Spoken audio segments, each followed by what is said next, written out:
जय जोहार, नमस्कार। दैनिक छत्तीसगढ़ चैनल देख रहे हैं आप और छत्तीसगढ़ प्रदेश की आज की तमाम सभी महत्वपूर्ण बड़ी खबरों की शुरुआत सर्वप्रथम आज की पहली बड़ी खबर के साथ।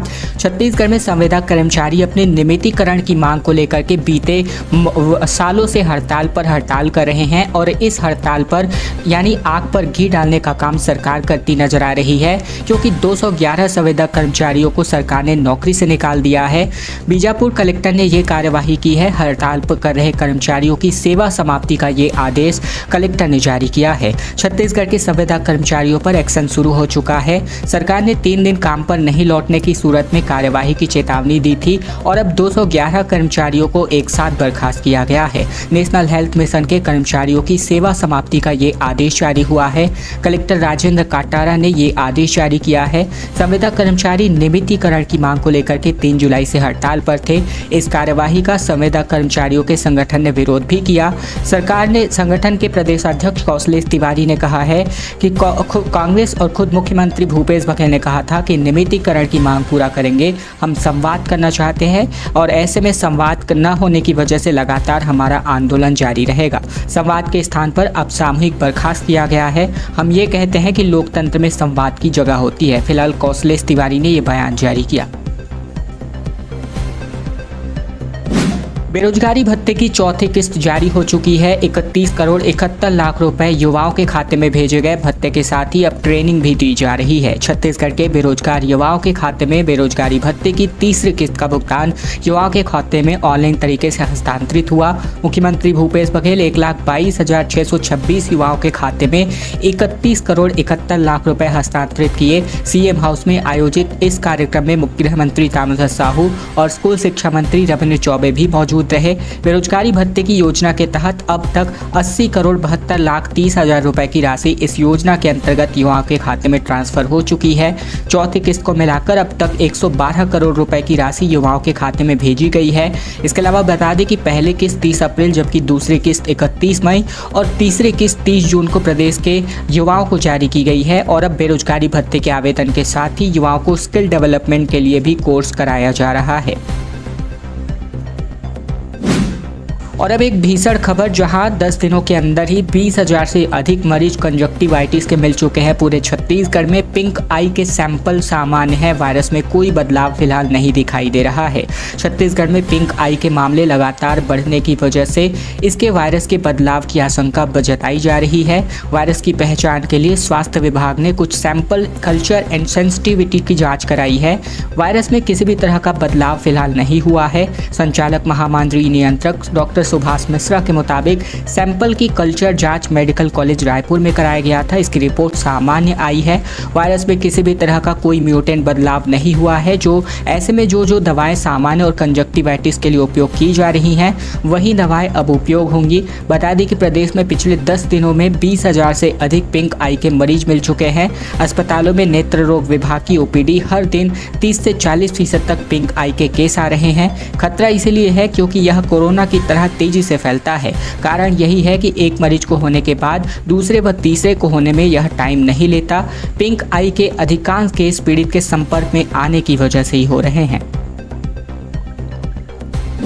किसान भाइयों के लिए एक अच्छी खबर, जहां प्रधानमंत्री फसल बीमा योजना कराने की तारीखों में बदलाव हुआ है। चूंकि इस बार लेट से इस बीमा को कराने के लिए डेट जारी किया गया था और इसके डेट में बदलाव होना जायज़ था। 31 जुलाई की जगह अब 16 अगस्त तक अब किसान भाई अपने फसल का बीमा करा सकते हैं।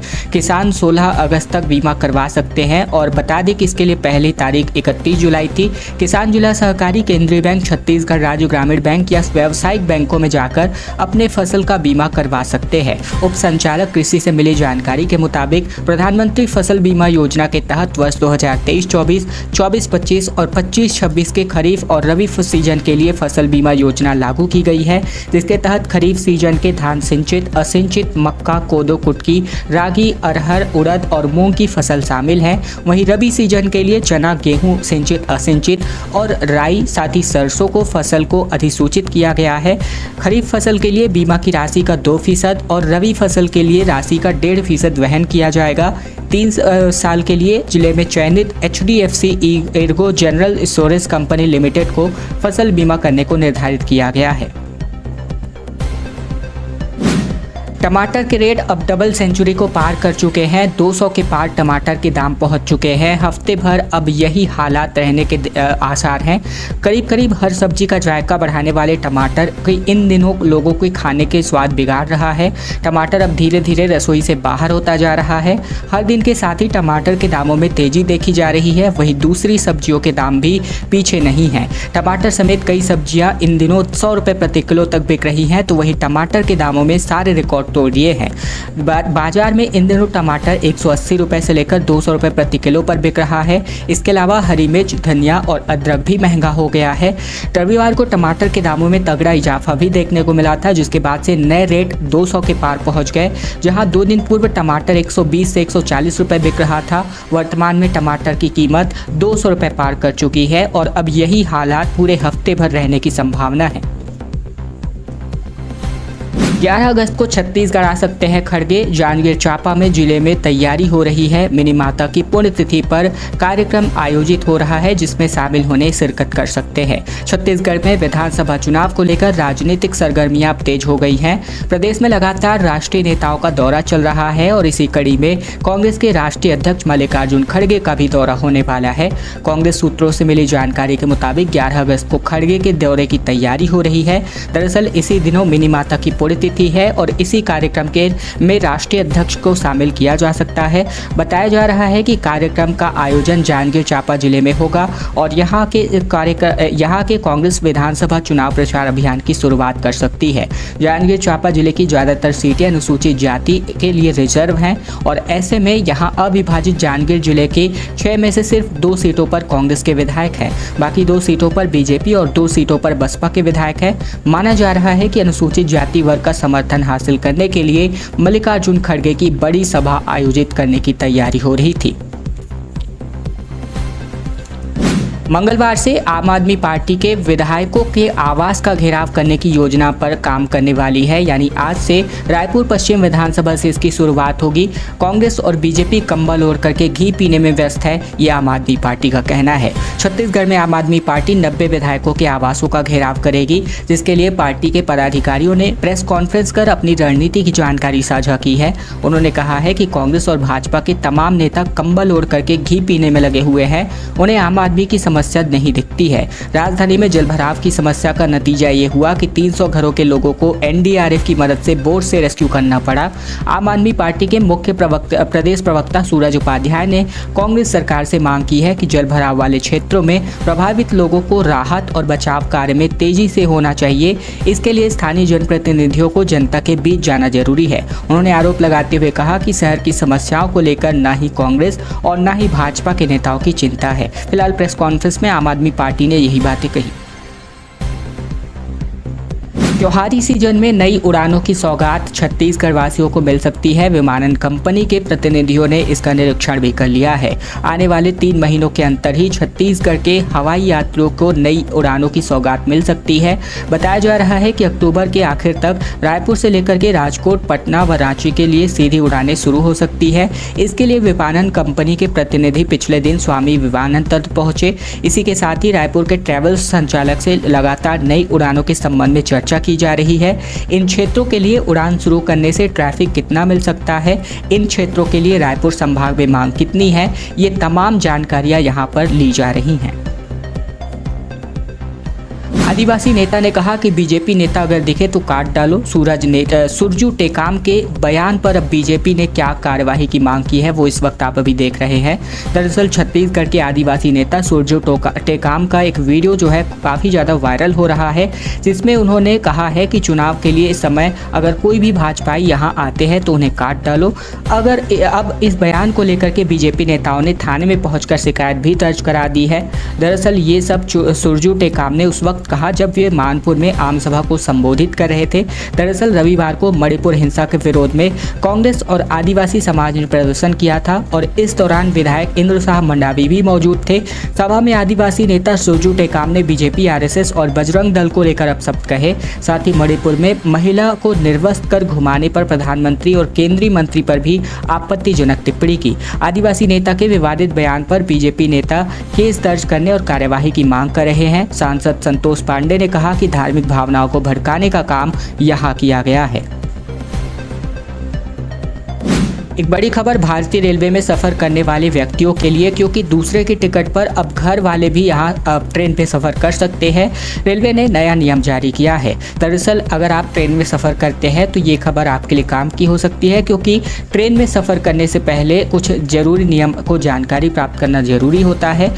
जिस व्यक्ति के नाम से कंफर्म टिकट है, अगर वह किसी कारणवश यात्रा नहीं करना चाहता है तो उस टिकट को अपने वह किसी स्वजन को ट्रांसफ़र कर सकता है।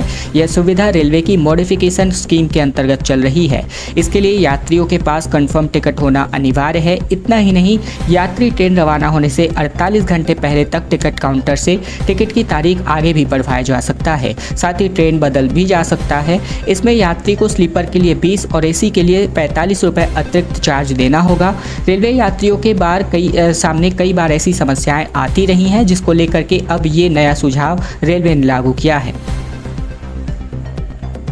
छत्तीसगढ़ में चुनाव के लिए कांग्रेस के ऑब्जर्वर्स की नियुक्ति हो चुकी है। प्रीतम सिंह को सीनियर ऑब्जर्वर जबकि मीनाक्षी नटराजन को ऑब्जर्वर नियुक्त किया गया है। छत्तीसगढ़ समेत 5 राज्यों में इस साल विधानसभा चुनाव होने हैं, जिसको लेकर कांग्रेस हाईकमान ने 5 राज्यों में ऑब्जर्वर्स की नियुक्ति कर दी है। छत्तीसगढ़ में ये जिम्मेदारी कांग्रेस नेता प्रीतम सिंह और मीनाक्षी नटराजन को दी गई है। विधानसभा चुनाव के लिए सीनियर ऑब्जर्वर प्रीतम सिंह को बनाया गया है और इसके अलावा मीनाक्षी नटराजन को ऑब्जर्वर नियुक्त किया गया है। छत्तीसगढ़ के अलावा मध्य प्रदेश, राजस्थान, तेलंगाना और मिजोरम में भी ऑब्जर्वर्स की नियुक्ति की गई है। प्रीतम सिंह उत्तराखंड कांग्रेस के प्रदेश अध्यक्ष और नेता प्रतिपक्ष भी रह चुके हैं। 6ठी बार विधायक बनकर आए हैं। प्रीतम सिंह कांग्रेस के सक्रिय भी नेता हैं। उनका जन्म 1998 में उत्तर प्रदेश में हुआ था।